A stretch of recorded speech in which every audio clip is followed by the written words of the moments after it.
আসসালামু আলাইকুম দর্শক, সুপ্রিয় নার্সিং স্টুডেন্টস। আপনাদের জন্য আজকে আমরা নিয়ে আসছি ক্যাপলিন ব্যান্ডেজ কিভাবে করতে হয় সেটা একটু আমরা ডেমনস্ট্রেটেড করব। তো আপনারা সাথেই থাকুন। কিভাবে একটা রোগীর মাথায় ইনজুরি হলে আমরা কিভাবে তাকে ব্যান্ডেজ করি সেটা আমরা দেখাবো। ধন্যবাদ। আমরা এখান থেকে শুরু করলাম, এই দিক থেকে না?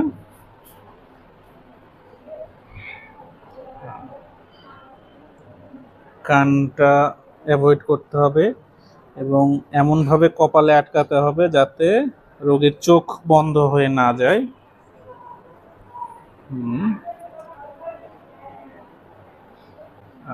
এই প্রথমে আমরা একটা রাউন্ড দিয়ে নিব, এরপরে হচ্ছে আমরা এখানে এখানে আঙ্গুল দেন।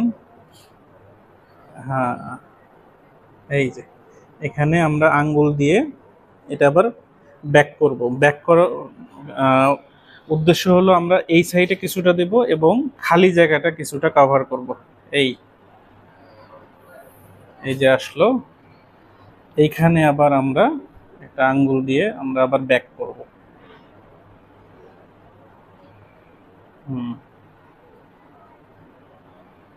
এই এই যে খালি জায়গা আর কিছুটা এটা কভার করব।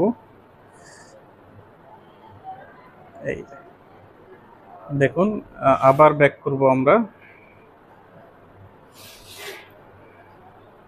এটা এই যে আমরা পুরোটাই কভার করে দিলাম। এখন সেইটা পুরোটা এখন রাউন্ড করে দেব আমরা মাথাটা। এই যে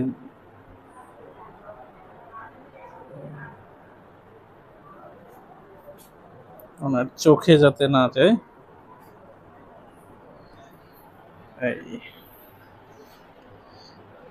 আমরা ইচ্ছা করলে আরেকটা রাউন্ড দিতে পারি।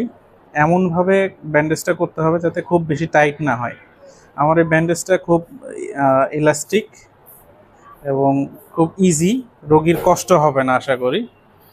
এইভাবে এখন মাইক্রোপোর দিয়ে আমি এখানে লাগাই দেব। এই হচ্ছে ক্যাপলিন ব্যান্ডেজ। কান এবং চোখ যাতে কভার না হয়, রোগীর কমফোর্ট জোনটা আমাদের খেয়াল করতে হবে যে রোগী কমফোর্ট ফিল করতেছে কিনা, এটা খুব বেশি টাইট হয়েছে কিনা। এই যে দেখেন, এটা কিন্তু খুব বেশি টাইট না। এই যে,